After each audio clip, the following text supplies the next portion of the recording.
जाने कैसे कब कहाँ इकरार हो गया, हम सोचते ही रह गए और प्यार हो गया।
Bengal.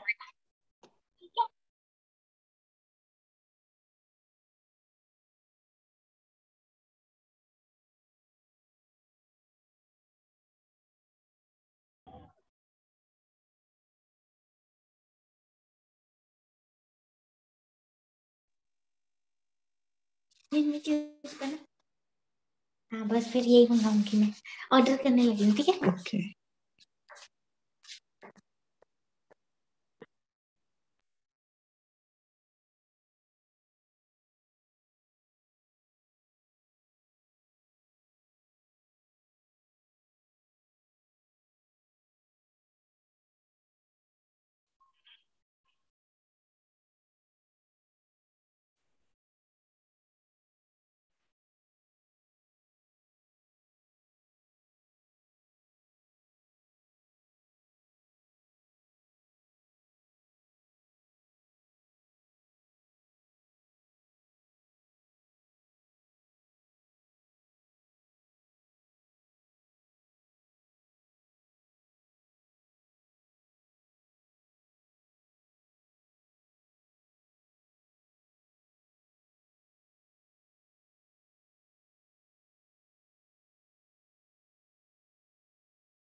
Dear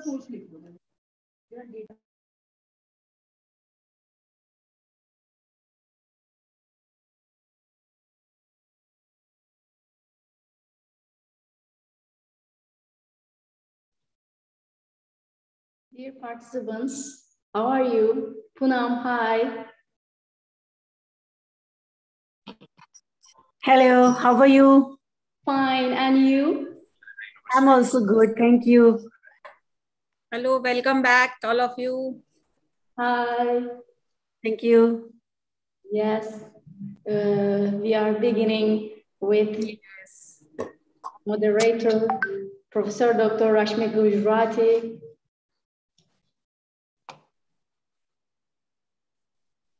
Let's start. Okay. Astha, are you here? Yes, ma'am. Yes. Good morning or good afternoon or good evening, according to your respective time zones, everyone. I hope you all are well, staying safe and healthy. Today, I, Astha Gupta, Management Student of Technia Institute of Advanced Studies, GGS IPU, India, warmly welcome you to the technical session 1 of this conference. I would like to welcome Dr. Poonam Rani. She has done her MCA from Guru Jambheshwar University, Hisar, Haryana, 2005. She has also done her MBA in the field of operation management in the year 2013. She has also done her PhD in the year 2019 in the field of computer applications. She is working as an associate professor at Lovely Public University, Punjab. She has worked as an associate professor and head of computer applications at City University, Ludhiana from July 2019 to March 2021. She has also worked as an associate professor in Khalsa Institute of Management and Technology, Ludhiana since 15 July 2015 till date. She has worked as an assistant professor in PCTE Group of Institutions, Ludhiana, Punjab. She has also worked as a system analyst at CCIT University, Punjab from July 2003 to June 2006. She has also worked as a lecturer in Guru Nanak Institute of Management and Technology, Model Town, Ludhiana, Punjab from September 1998 to May 2003. She has organized more than 15 conclave conferences along with workshops for students and faculty members. From time to time, she have upgraded herself for various programs and attended 20 FTPs and attended many webinars organized at national and international levels. During her last few years, she have published as many as 3 books, 5 research papers in Scopus Index journals, and 7 research papers in UGC Care journals. 11 papers are presented in national as well as international conferences. 3 papers are in processing for Scopus and for SCI publications. We are honored to have you here, ma'am. The platform is all yours. Thank you. Astha, thank you. Thank you so much. On behalf of Ictcf to 2022 Organizing Committee, I am honored and delighted to welcome you all at the 6th International Conference on Technology Change Future Trendpreneur Global Academic Platform UK. I believe you all have chosen a venue that guarantees a successful technical conference amid of COVID-19. We all are stuck here in our houses or in the offices, but still with the help of technology, we are running. As we know that technology certainly plays an important role in all segments of world and life. Today, we can't think without technology. And COVID-19 has taught us so many things altogether along with research. Many researchers have come up, new researchers have come up. A lot of research has been done during this period. To knowledge is based on the twofold, for the literature and practitioner as well. Let me... I request everybody to mute themselves, please. Thank you. In this session, we'll have papers from different countries as well as on varied topics also. As a conference chair of ICTCF 2022, I know that success of the conference depends ultimately on researchers who have worked and will be presenting their papers, along with many people who worked with us in planning and organizing both technical programs and supporting all the technical arrangements. I would like to thank all of them. I would like to announce the rules for the presenters. So first of all, the presentation time will be 10 minutes. Please, everybody is requested to follow that. After that, there will be a question round session after every presentation. And you are all are supposed to keep your videos on during the presentation session. Judgment will be done by the panels. And on top of the, one of the top presenter will be elevated for the best presentation at the end of the session. So, Madam Rashmi, shall I invite the speakers for this? Or shall I start with my presentation, with the calling of the first candidate? Professor Rashmi? Dr. Asina? Yes, yes, we are. Shall I call the first presenter? Yes, firstly. We have a speaker, Dr. Poonam, we have a speaker. Yes, speakers also. Yes. Dr. Poonam, we have a speaker. Please invite her. Yes, yes. Yes. I will call that person. Okay. Just a minute.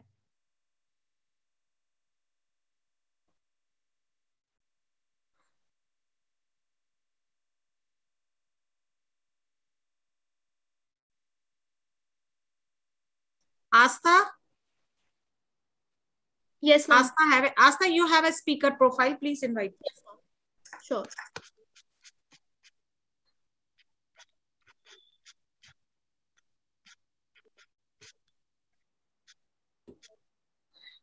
Shall I start? Yes. I would like to welcome Assistant Professor Cresilda M. Bragas, a permanent faculty member at the Polytechnic University of the Philippines, Manila, Philippines, and a College of Business Administration faculty researcher. She is also a former dean at one of the private higher education in her country and an academic head at the Department of Business Administration. She is also a peer reviewer of academic journals of International Journal of Management and Emerging Sciences and a technical member of International Journal of Social and Educational Sciences. We warmly welcome you, ma'am. The platform is all yours. Okay, thank you. Good morning, good afternoon, and good evening in my country. Am I heard loud and clear? Yes, ma'am. Yes, ma'am. All right. So allow me first to share my presentation, my short presentation.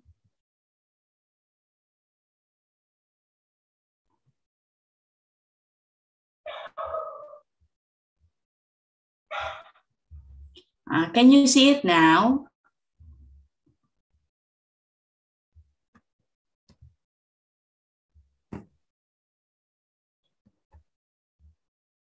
No. No, it is not. Yes. Yes, it is visible now. All right.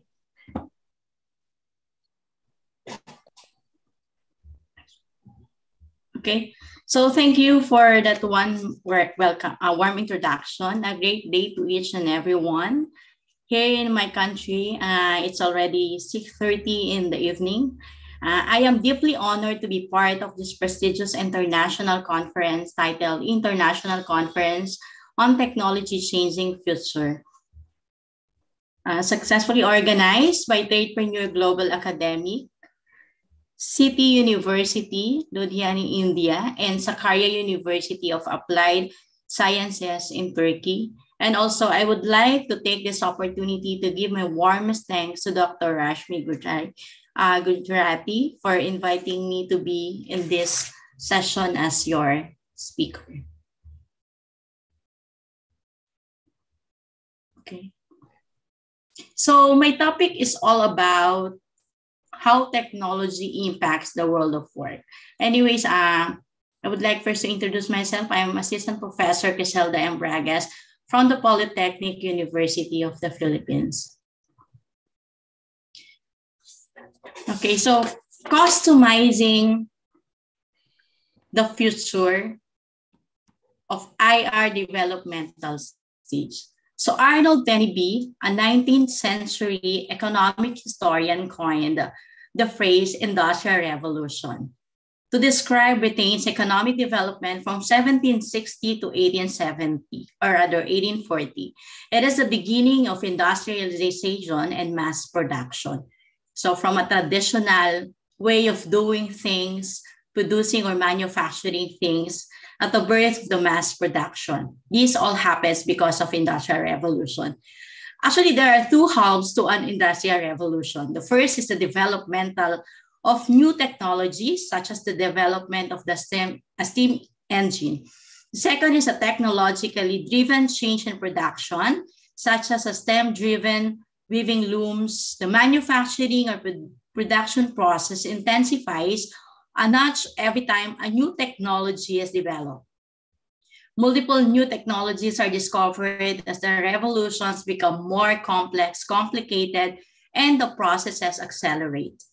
Since the 17th century, Industrial Revolution has occurred. The first revolution was sparked by mechanization. Then, with electrification, mass production, and assembly lines became much practical in nature. With the emergence of electronics and computers in the 1970s, this finally led to automation. And today, we're at the crossroads of what we so-called Industry 4.0, the digital revolution. The Internet of Things, connected devices, and the data analytics, and Industry 5.0, the introduction of artificial intelligence into production. So these revolutions have resulted in profound changes in society, which are referred as to Society 5.0. And this is happening now. In Japan, for example, this country succeeds in a more complex adaptation of what you so-called the 5.0 industry or 5.0 society. The succeeding slides, as I'm going to discuss, will show how developmental stages of this industrial revolution impact the world of work, specifically the organization's human capital, or what we so-called the warm bodies. For the Industry 1.0 is the birth of mechanization, water, and steam power. Machines are used by humans to do the job efficiently. In this era, the way how people do their work are no longer the same because of the emergence of mechanization and the power brought by our natural resources. These machineries can speed up and be able to standardize the work in a most efficient manner, as you can see in the photos. For the second era, the 2.0 industry, this paves way to mass production and electricity. Productivity increases because of the presence of machineries and equipment being operated by humans. Machine and labor productivity become a competitive advantage of every firm through mass production. This 2.0 industry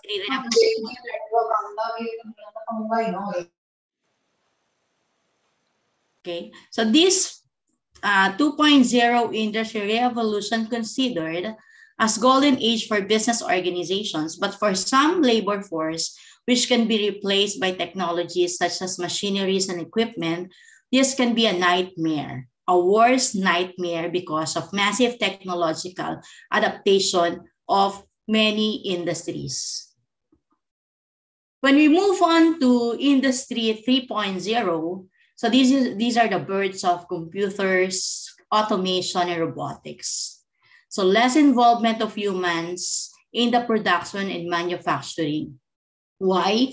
Because there are some specific tasks performed by warm bodies totally replaced by the existence of computers. And that computers can have so many systems, so many applications.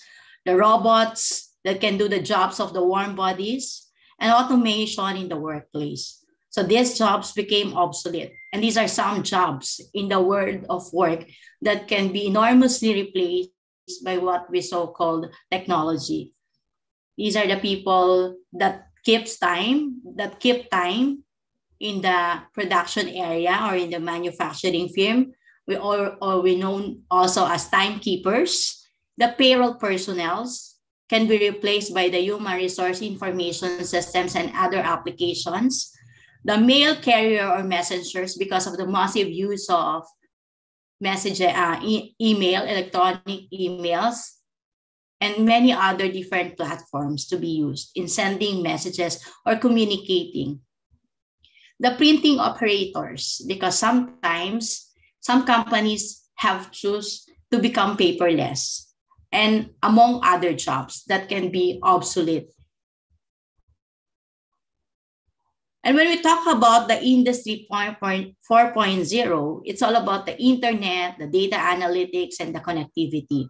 And one of those important data analytics that has been frequently used or widely used now in the human resource management practices, what we so-called predictive analytics.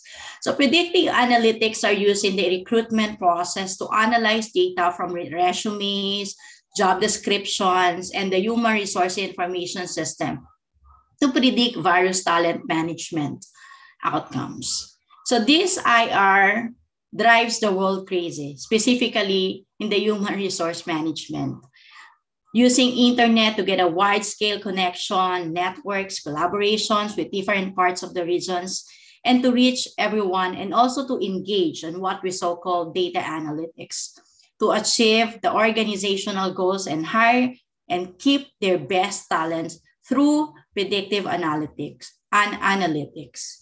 Specifically, predictive analytics is used in managing human capital, such as employment engagement, employee productivity at the workplace, and to predict future outcomes of the employee of the organization.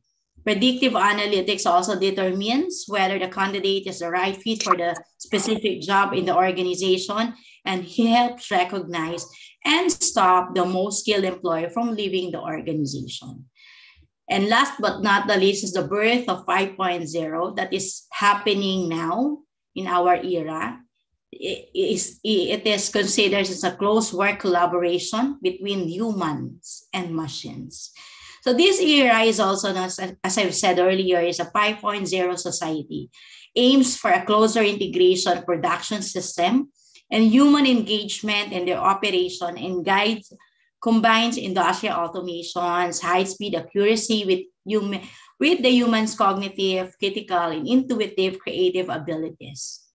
Since around 2015, the Japanese government has supported the notion of this kind of society, which places society as a whole rather than the industry at the center of technological growth. Society 5.0 intends to improve the general welfare of the society members, or rather societal members, by using technology as a catalyst and driver. It also inspires to create a super intelligent society technology ecosystem. The human being is at the center of Society 5.0, which builds on Industry 4.0. The ambition for the fifth industrial revolution is a mass personalization and customization enabled by man-machine operations as human and artificial intelligence, or AI, collaborate in harmony to work productively.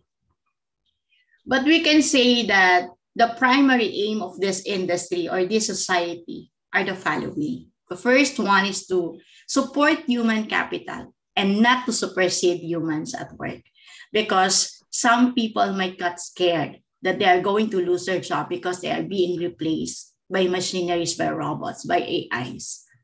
And also it aimed to find the optimal balance of efficiency and productivity through collaboration of machine and warm bodies of the organization.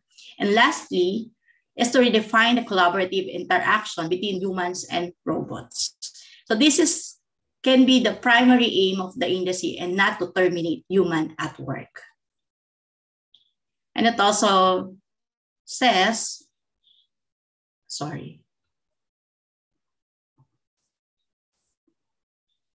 Robots are precise and consistent, but robots compared to humans are flexible, creative, design thinkers, critical problem solvers, and communicate with feelings and emotion.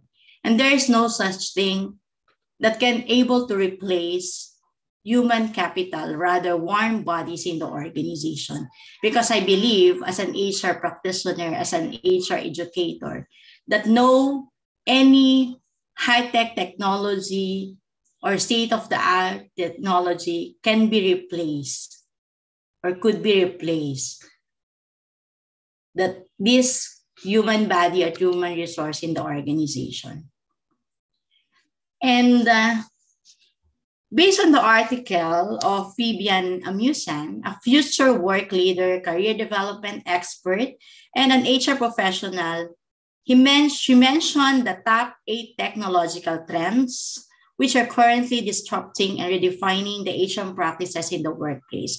And these are the 8: artificial intelligence, which I have already seen and I think discussed already by some of the speakers a while ago. Chatbot, robot, the ML or machine learning, Internet of Things, virtual reality, augmented reality, and the big data.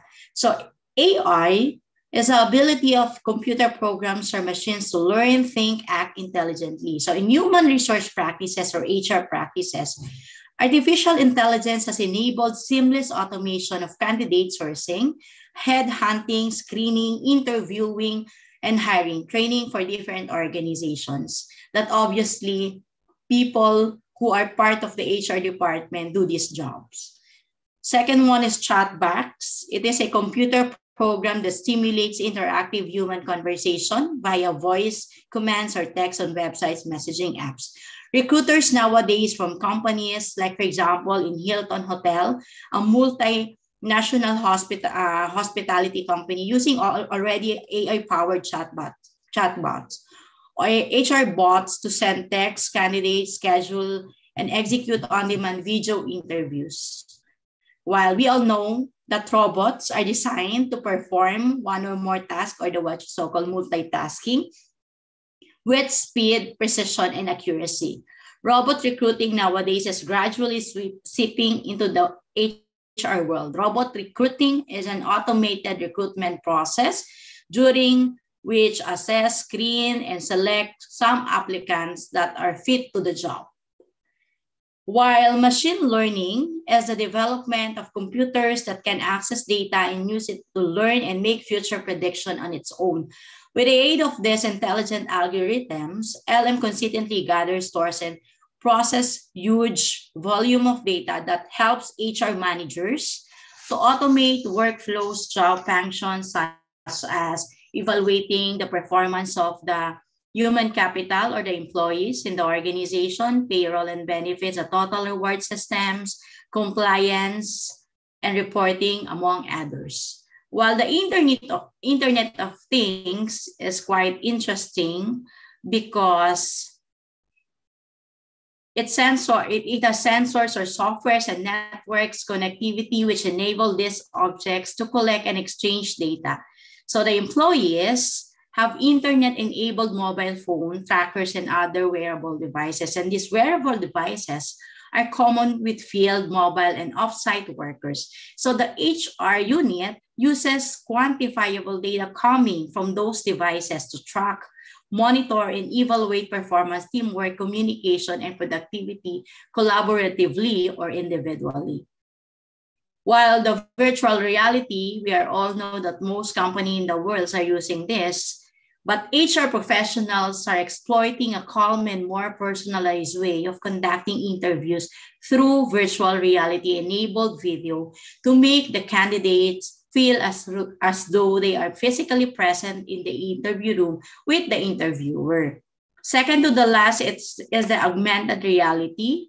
So AR superimposes images, videos, and other objects on top of the world. So this helps HR professionals to become more powerful when it comes to storytelling and communicating the organization's corporate goals, vision, mission, and objectives to both internal and external stakeholders stakeholders of the organization. And last but not the least is the big data. So big data technology refers to the software tools used to manage large piles of messy, unstructured, and unanalyzed data. This is no longer a manual thing to do. Big data is helping HR to effectively work with large quantities of data, generate new employees insights, collaborative efforts, team efforts, evaluate workforce capacity, and automatically generate performance scores for both employees and organization that makes an organization more effective when it comes to its human resource capital management. And I guess I can show you some of the technological trends in the workplace in the Philippine setting. So these are some companies, foreign-owned and locally owned, Filipino-owned, that practices or adopt those technological trends. This quite be much bothering on the part of the Filipino workforce, but it can be really the future, really the situation that is going to happen in this era. And it's all about technological adaptation. All right, so that ends my presentation. Thank you very much. And if you want to connect with me, these are my contact information. Thank you very much.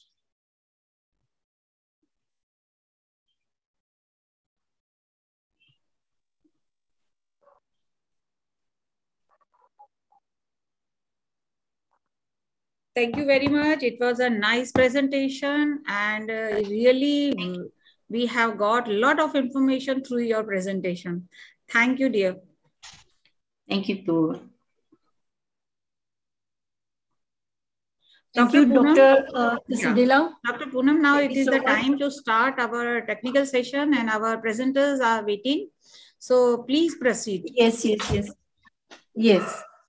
So thank you, Dr. Cressida, for enlightening us on technology updations and in the Philippines. I would like to invite now our first presenter, Zabela from Hungarian University of Agriculture and Life Sciences, Hungary. They're going to present a presentation on digital solution in agriculture, enterprise resource planning, comprehensive practical experience. So welcome, Zabela. You can start your presentation.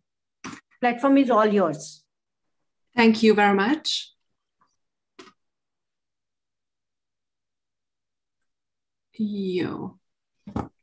So, dear participant, welcome everybody to my presentation. My name is Isabella Ola. I am an assistant professor at the University of Agricultural and Life Sciences in Hungary. The title of my presentation is Digital Solution in Agricultural, the Enterprise Resources Planning, Comprehensive Practical Experiences. In addition to my university work, we have a farm family where we grow crops in the field. In parallel, as a consultant, I help other companies with the management and the business issues we have faced and have developed a major solution. For example, in the digitalization in the agricultural, the generational change, or the research and development opportunities. I am also in active professional relation with several companies that develop and operate agricultural ERP systems as well. In the next few minutes, I will summarize some of my professional experiences and observations in order to present the method of operation of agricultural ERP or farm management system and to highlight its possible uses for us. My aim is to make the use of this system transparent and attractive, and to show the magnitude of the efficiency gains that can be achieved maybe with these systems.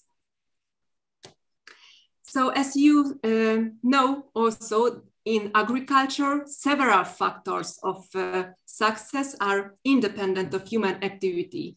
We have no direct influence of them.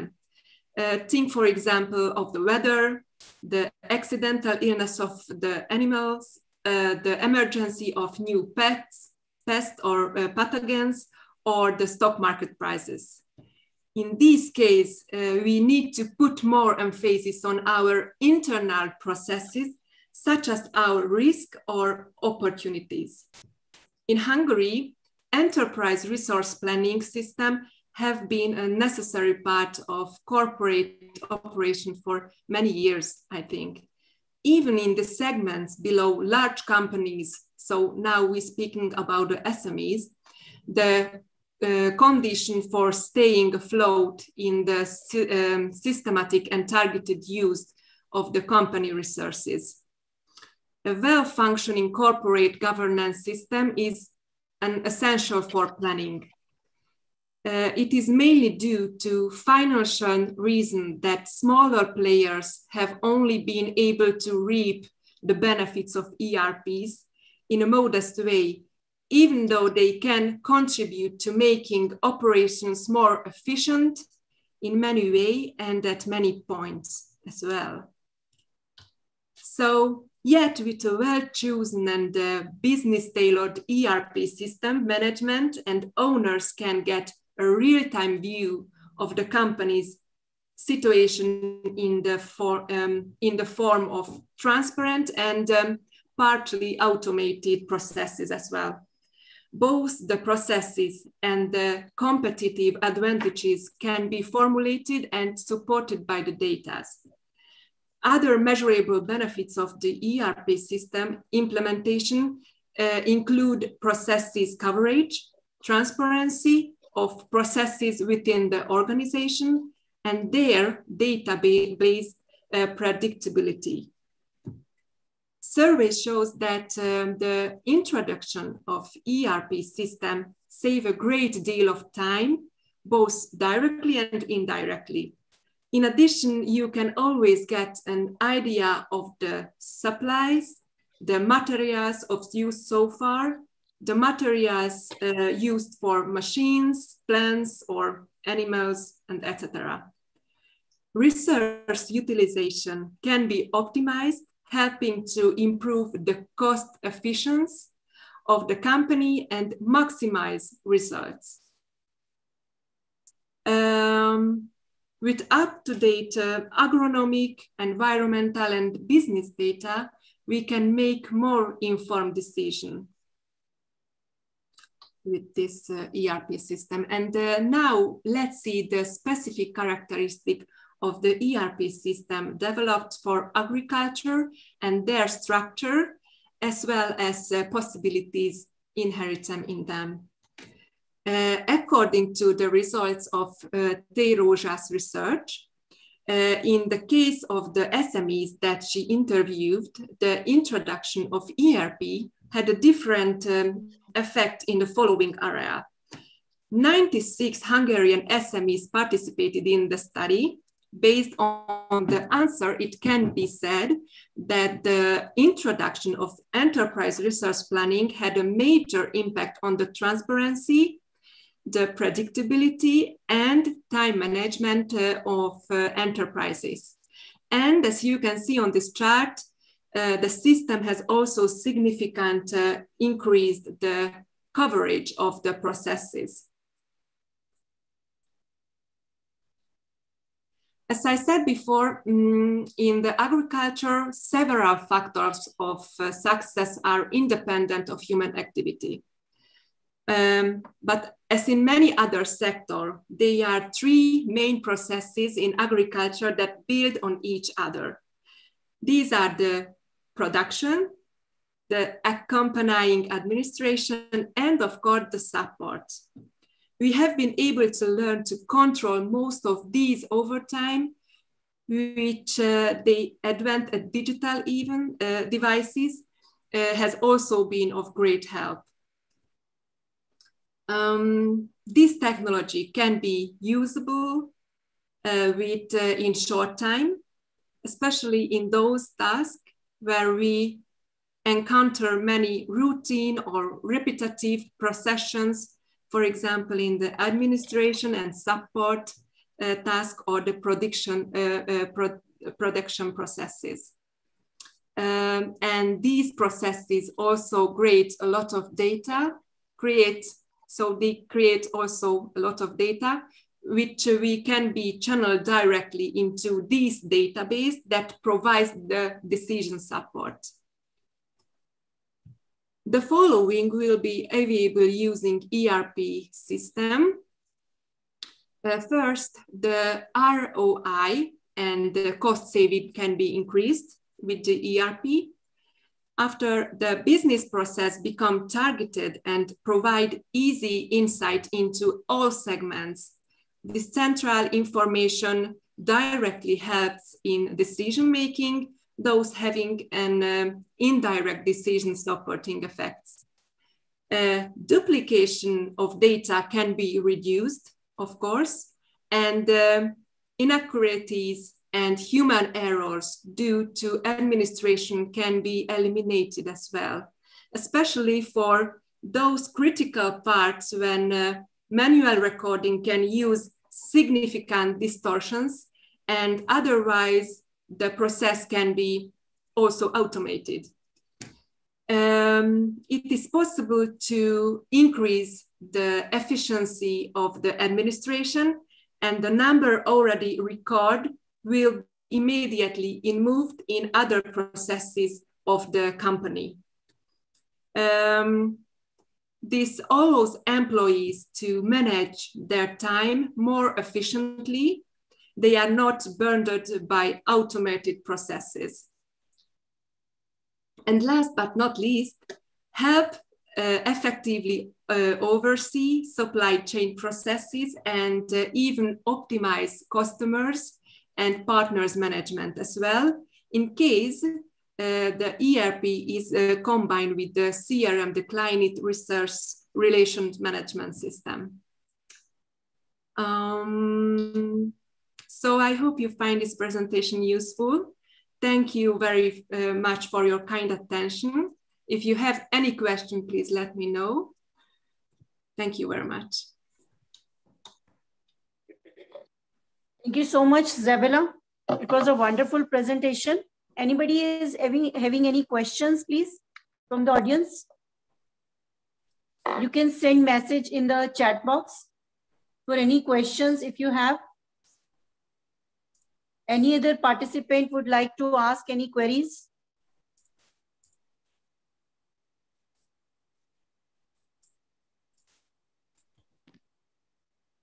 No, no questions. So I would like to ask one question here. You have picked up data from past. Is this kind of process or the research is still going on in the universities? This is my own research because I deal with this with my family, and this is my big love topic. And this is why this is my own research. All right. Wonderful presentation, Zabela. And I hope agriculture sector is getting too much of benefits out of the digital technologies. In India also, we are having a lot of research going on in agriculture sector.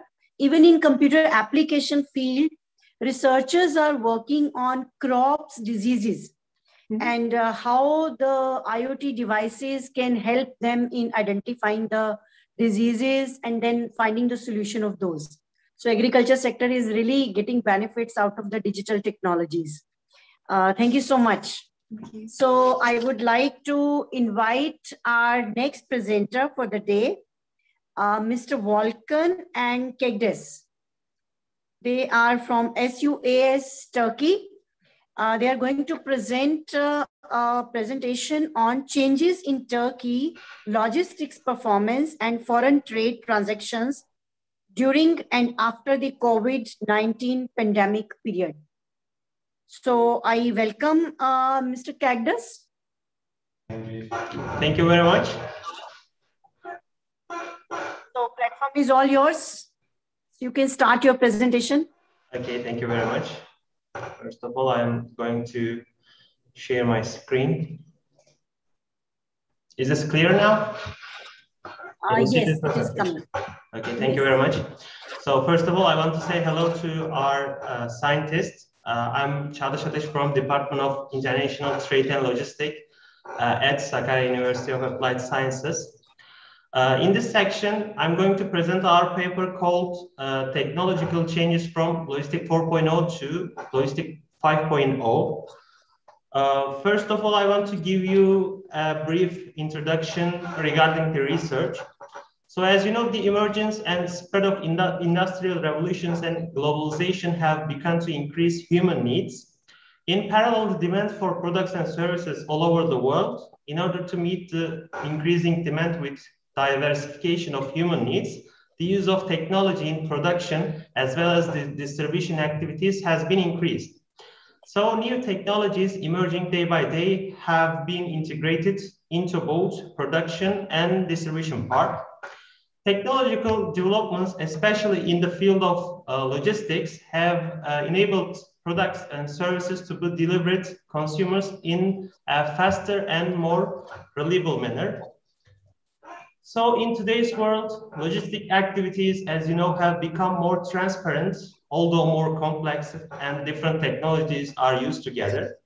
Moreover, the use and integration of different technologies continues day by day in the field of logistics. So in this study, firstly, the changes in periods from Logistic 1.0 to Logistic 4.0 will be explained to make the concept of logistic and its developments meaningful and correct. Secondly, the concept of Logistic 4.0, which represents the concept of logistic in today, will be clarified. Then it will be mentioned which technologies can emerge with Logistic 5.0 in the future will be mentioned. So let's start with development of logistics. Historically, it's seen that the industrial revolutions provided the improvement of logistic activities. The use of steam engines gave rise to Industry 1.0. The emergence of Industry 1.0 revealed Logistic 1.0, which is basically based on only physical transportation. In Logistic 1.0, steam engine power, railway network, and steamships started to use, and it means only logistic means that physical transportation. The second one is Logistic 2.0. With the technological developments from 19th to 1960s, mass production began and Industry 2.0 occurred. With Industry 2.0, electric and internal combustion engines started to be used and mass production was started. With mass production, the delivery of these products to the customer has become more important and the concept of Logistic 2.0 emerged. Additionally, activities such as automatic storage, automatic loading and unloading started to carry it out with electric vehicles in this period, and logistic processes became easier and faster, which means that Logistic 2.0 includes electric power, automatic warehousing and sorting, and mechanization of port cargo. So Logistic 3.0, the use of the first industrial robot in 1968, Industry 3.0 and Logistic 3.0 emerged together. Logistic 3.0, which emerged at this point, has become a concept that provides faster and more reliable delivery of products and services to the end customers, to the last customers. In addition, Logistic 3.0 has also enabled the digitalization of logistic activities. In this period, with applying computer and information technologies in logistic activities, logistic became more systematic and started to be called the system of logistic management. Moreover, thanks to the development in technology, the concept of warehouse management system and transportation management system have been included in the scope of logistic, which means warehouse management system, transportation management systems, and information technology is effect to logistic 3.0. When we come to logistic 4.0, I want to give you a table to understand which technologies is using in logistic 4.0. So, for example, for identification, smart card, barcodes, RFID, sensor technologies, and biometrics started to use for identification in logistic 4.0. For example, for localization, geo-reference point-based 5G, GPRS, VLAN, and satellite-based technologies are started to use. So also for the other criteria you can see on the table. I'm going to continue with logistic 5.0. So the emergence of logistic 5.0, like the development of our logistic concept, as I mentioned before, will be possible with a new revolution in the industry. In today's world, the effect of Industry 4.0 are still seen, but it is known that this development will be completed in the near future and Industry 5.0 will be emerge. At this point, Industry 5.0 can be defined as an industrial revolution based on human-machine cooperation, including human intelligence and human touch. There are basically two visions for the future emergence of Industry 5.0.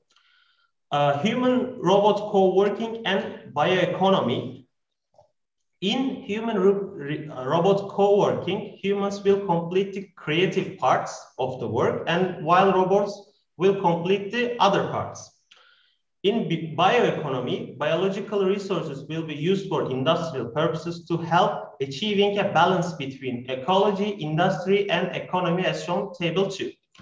So it's a comparison between Industry 4.0 to Industry 5.0 with two visions. For example, Industry 4.0's motto is smart manufacturing, but for Industry 5.0, it's human-robot co-working and bioeconomy. The motivation of Industry 4.0 is mass production, but for 5.0, it's smart society and sustainability. For power source in Industry 4.0, which means in these days, electrical power, fossil-based fuels, and renewable power sources are still using. But in future, fossil-based fuels will over, only electrical power and renewable power sources will start to be used. What technologies inside includes Industry 4.0 is Internet of Things, cloud computing, big data, robotic and artificial intelligence. But in future, it will be only human-robot collaboration and sustainable agricultural production bionics. I want to show you one more table regarding to the key enabling technologies of Industry 5.0.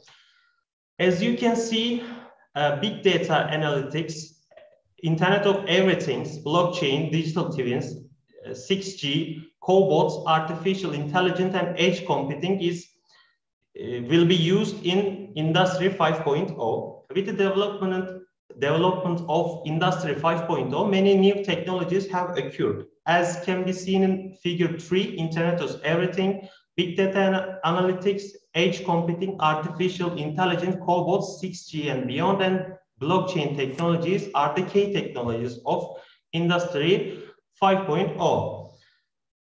So the emergence of Logistic 5.0 has occurred with the use of technologies that appeared in Industry 5.0. In the field of logistics and supply chain, the new technologies expected to use in Logistic 5.0. The first one is cobots.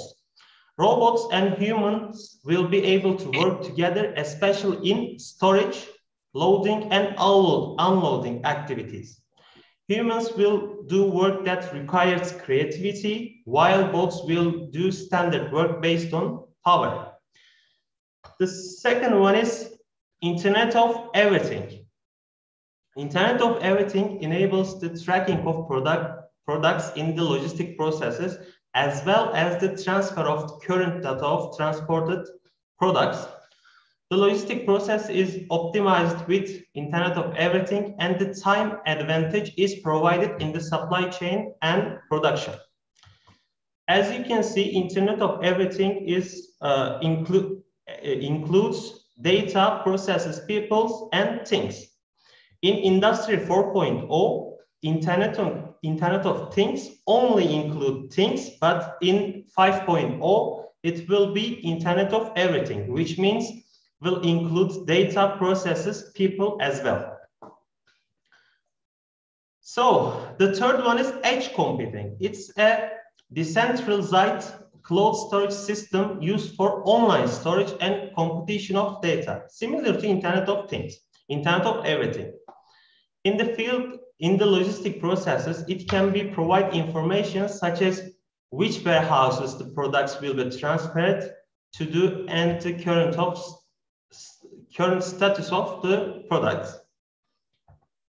The fourth one is artificial intelligence. Artificial intelligence is revolution warehouse activities such as data collection and analysis, as well as inventory management, allowing businesses to enhance efficiency and income. Artificial intelligence is used in warehousing to estimate demand, adjust orders, and reroute items in transit. The next one is digital twins. Digital twin is a virtual model of a product, process, or service. The digital twins will expand the benefit of Internet of Things that are currently being used in the logistic business. They will provide more insight into the supply chain planning, design, operation, and optimization from individual assets and shipments to entire global supply networks. The next one is 6G. 6G wireless technology is being developed in order to increase the data transfer rate of 5G. 6G technologies will enable faster transmission and processing of data in the logistic processes. The seventh one is autonomous vehicles. Logistic activities. Mr. Cagdis. Yes. Time is almost over. Please try to wind up. Okay, I have only one slide page. More. Yes, one slide page. Okay. All right. So the autonomous vehicles, logistic activities will be carried out with autonomous vehicles such as delivery robots, driverless bus, driverless train, and delivery drone, self-driving car, robotic trolley, robotic taxi, and autonomous trucks. So I want to conclude all these things. The concept of logistics has been updated with industrial revolutions and extend to present and even the future. Logistic activities started from Logistic 1.0, which continuous simple transportation activities have become more smart logistic with Logistic 4.0 in today. Also in the future, it will be developed further with Logistic 5.0. In this study, the new technologies that will emerge in Logistic 5.0 have been tried to be explained by comparing them with the Logistic 4.0 technologies used today. It has concluded that the technologies such as cobots, Internet of Everything, edge computing, artificial intelligence, digital twins, 6G, and autonomous vehicles will be used with Logistic 5.0. Thank you for listening. Thank you so much, Mr. Cagdis. Any queries, please? Audience, any queries? Yes. Anybody would like to ask any queries? Yes, please. I have a question, if I can. Yes. What do you think? Should we use the drones in the transport, so especially in the parcel delivery? Could it be? Yes, sure, because technology is developing day by day, and also with COVID pandemic, after COVID pandemic, the human needs is diversification is increased. So it's like it will be, I think it will be supply chains to global supply chains to personal supply chains, which means the products will deliver to by maybe drones, maybe autonomous, the other vehicles. Thank you. Thank you. Anybody else would like to ask any queries? Okay, thank you so much, Cactus. Nice presentation. And you have covered a lot from industry 1.0 to 5.0. Of course, in the days to come, years to come, technology will replace each and everything, be it logistics or be it agriculture, be it medical science. A lot of advancement has already taken place. And as ma'am said that will drones replace the delivery boys? Yes, it may be. Yes, in future it may be. So AI, of course, AI is working behind that. Each and every component will be connected to the IoT for the internet. And I must say that data science, big data is going to be in boom in the coming days, in the years to come. Thank you so much. Moving ahead, I would like to invite our next presenter, Dr. Asina would be presenting next. Is technology transforming the international system and security? Welcome, Dr. Asina, for presentation. Thank you. Platform so is all yours. Thank you so much. Platform is all yours. And I want to talk about is technology transforming the international system and especially security. This is my presentation's topic, and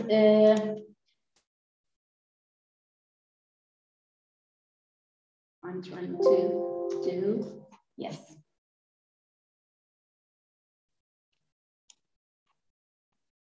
I try to pass. Yes, I did. I want to talk about why I write this article because my aim of the study is to examine the effect of rapidly developing technology on international system dynamics, especially on security.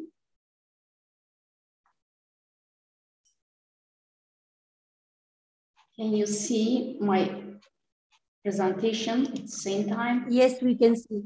Yes, we can see. You can go ahead. Go ahead. Okay.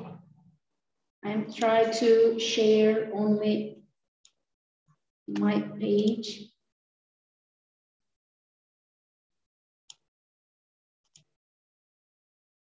Not all screen. Yes. You see only the presentation? Yes. Yes.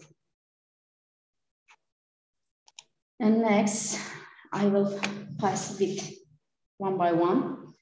And some of my research questions of the study: are technological developments affecting the international system positively or negatively? What are the positive and negative effects of this process? How does security, which is the biggest problem of the international system, and take shape with this process? And also,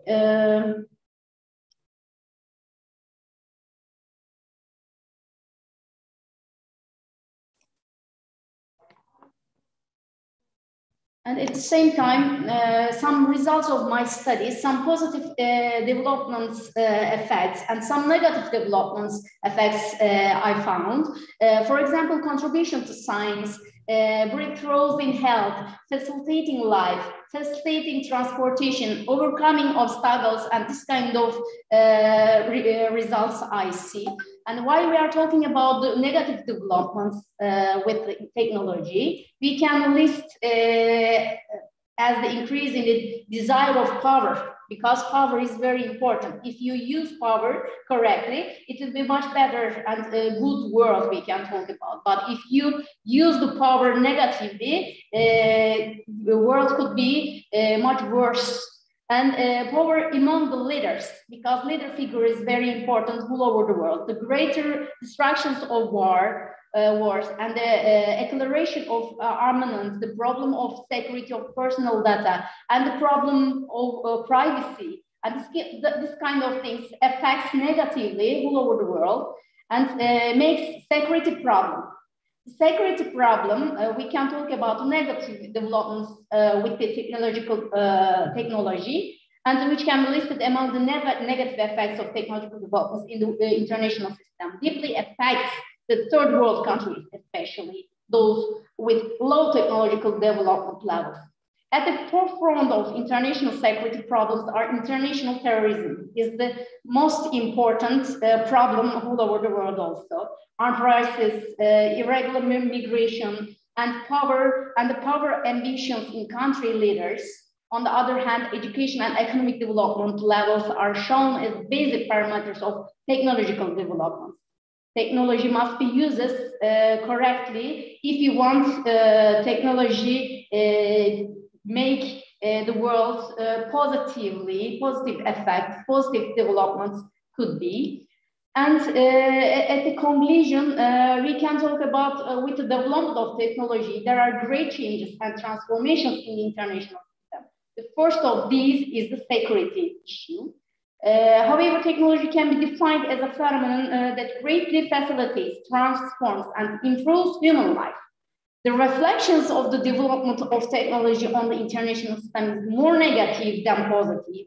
The effort of power and power greed to gain influence in different parts of the world can push the international community into chaos. It's possible to see that the latest examples of this in the US inventions in Afghanistan, Iraq, and Syria, and so on, we can talk about.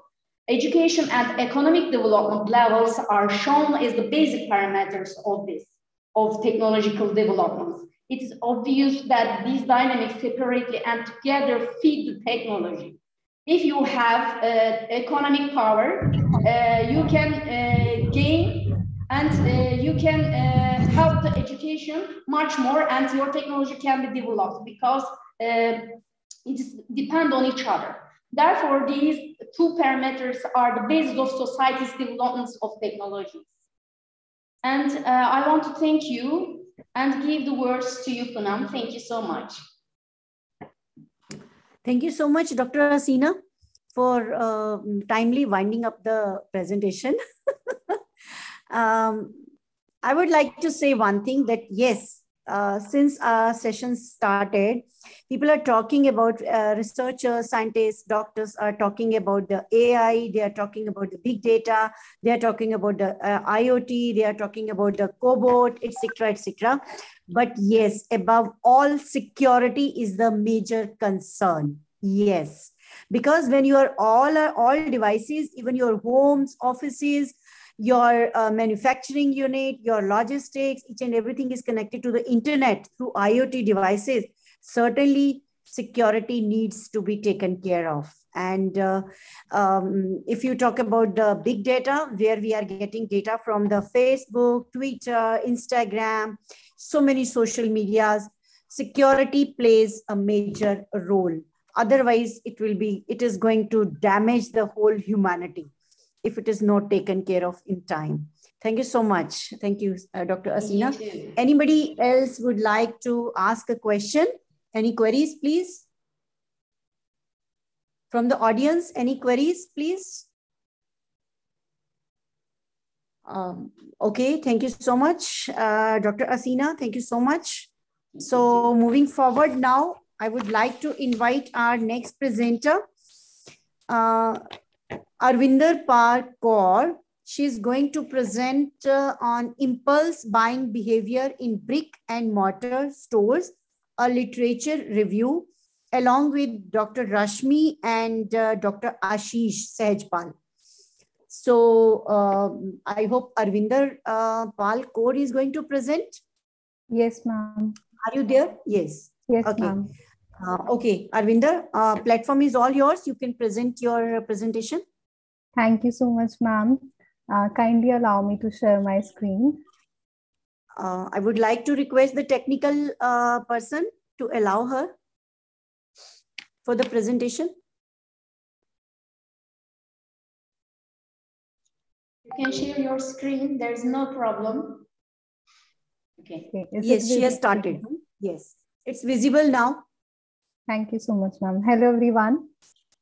I'm Arvinder from City University. I'm a research scholar, and Dr. Rashmi Gujrati is my guide, and Dr. Ashish Sahajpal is my co-guide. Today, I am going to present a review paper based on my PhD research work. The title of my study is Impulse Buying Behavior in Brick and Mortar Stores, a Literature Review. Basically, my topic is related to marketing, and the term impulse buying refers to when we buy any product spontaneously and without any pre-planning. That is, unplanned buying is basically known as impulse buying. Let's take a small example. If I go for a grocery shopping with a prepared list of items to be bought, and after entering the store while shopping, I come across a board that shows that there is an offer going on of buy one and get one free on a particular product that was not on my list. I was tempted to see that offer. I suddenly felt a urge to buy that product. And if I actually buy that product that was not on my list impulsively, then that purchase will be known as impulse buying. This term has been defined by various authors throughout the years. And basically, this is about unplanned planning and unplanned purchase and spontaneous buying. The research objectives of this particular paper are to study and review the previous research studies on impulse buying behavior in brick and mortar stores. And secondly, the objective is to identify the main stimuli and factors triggering impulse buying behavior out of all these research papers studied. Next, the methodology used for this study is secondary in nature, as it is a review paper, so the previous studies have been studied and a conceptual framework has been developed at the end of the study. So I have identified various factors affecting impulse buying behavior that are responsible for creating a urge to buy impulsively in the consumers. First and foremost factor identified is store environment. Store environment refers to any element, physical or non-physical element provided by the retailer in the store, retail store.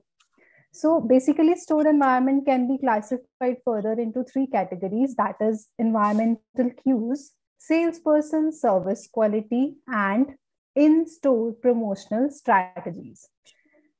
First, identified sub-factors environmental cues.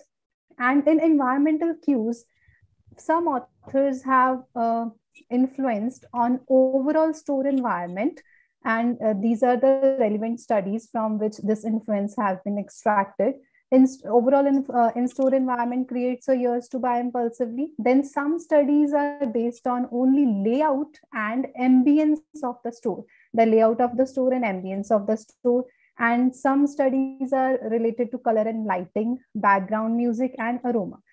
Basically, layout and ambience, color and lighting of the store, background music going in the store, aroma of the store. These are the basic environmental cues that are also controllable by the retailer. The pleasant the environmental cues, the more the chances there will be a urge to buy impulsively in the consumers. Second sub-factor is salesperson service quality. This is a very important factor. Every store has salesperson. Suppose if the salesperson is pleasant and amiable and he recommends you the right product, then you may buy more than the planned.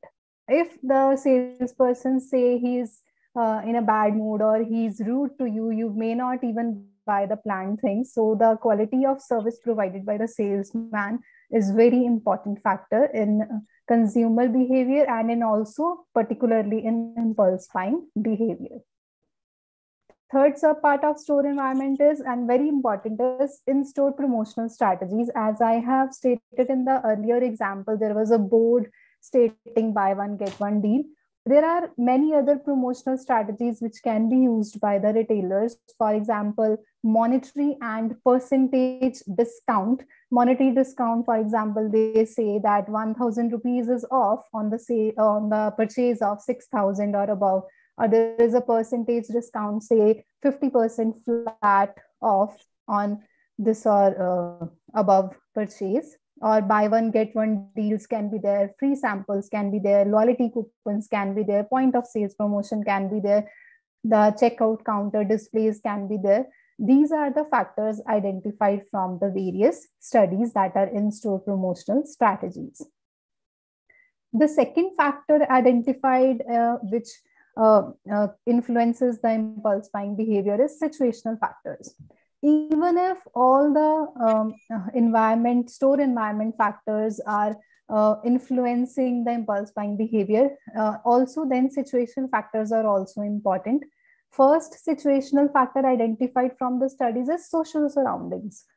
Basically, social surroundings include the shopping companion. Shopping companion can be your friend or your family member, your colleague. It can be anyone.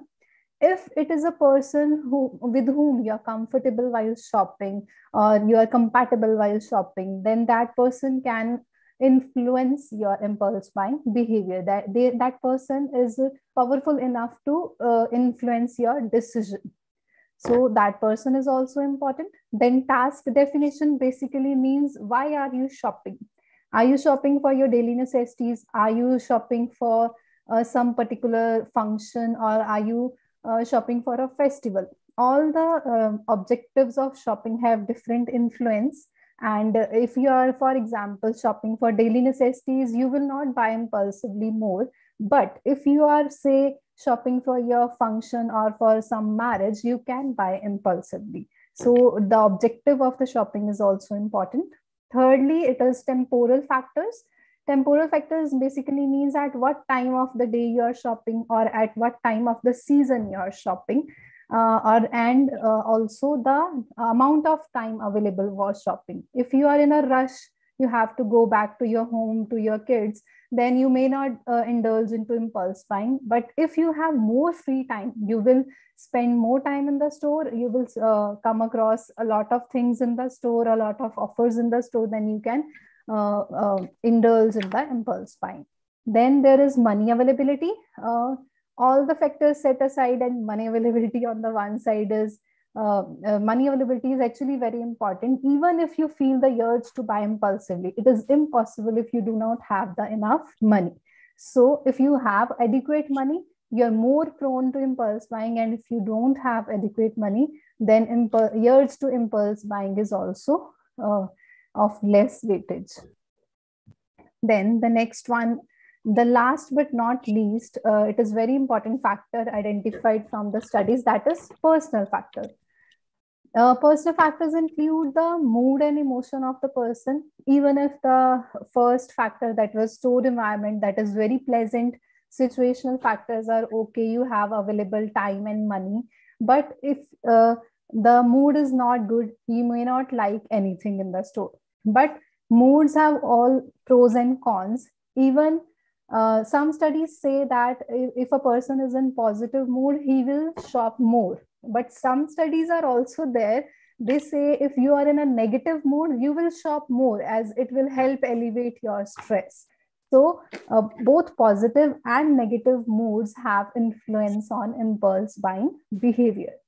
Then hedonic pleasure. Hedonic pleasure is basically active in young consumers who are shopping for fun, who want to gain some fun from shopping and happiness from shopping. That is all about hedonic pleasure.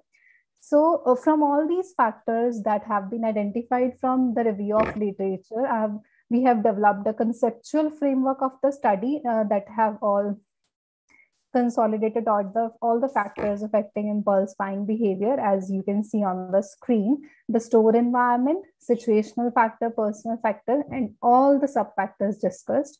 they have a great influence on impulse buying behavior, that is your unplanned buying behavior. These all factors combined forces you or influences you to buy impulsively. So to conclude, we can say that all these factors have great influence on impulse buying behavior. I have listed all the references over here that have been studied for the paper, and these factors have been identified from these studies. Thank you so much for listening. If you have any question, kindly let me know. Thank you. Thank you so much, Arvinder Pal Kaur. Yes, for nice presentation and enlightening us on impulse buying behavior of the consumers. Certainly, various factors plays a big role. Sometime when you are in a good mood, consumer buys more. Sometime when you are in a bad mood, to cheer up yourself, you buy impulsively. Yes, that's true. That's true. And sometimes when you spend more time in the stores than usual, then also you do some impulse buying. Earlier, people used to make a list to buy the product, but now people explore the products and then buy. And certainly, many lucrative offers highlighted by your research that people go for sales, people go for other lucrative offers, 1,000 rupees discount, etc., etc. If you buy this, you get the PayPal benefits or the Paytm cash, you win this, you win that. So those are forcing us to do some impulsive buying. Yes, certainly. Yes. Thank you so much for such a detailed review. Anybody is having any questions? So you can ask now from the audience. Anybody would like to any question from queries?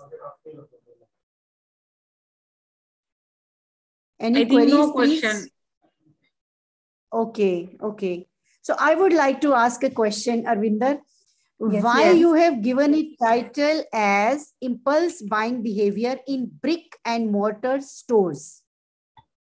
Basically, ma'am, I have covered the stores in this paper only, according to my research. I have not covered the online stores over here. Okay, okay. Thank you. Okay. It's right. Thank you because, so much, yes, everybody. Poonam, it's right because those who are researchers, they have to present their paper according to their theme. Yes. So, yes.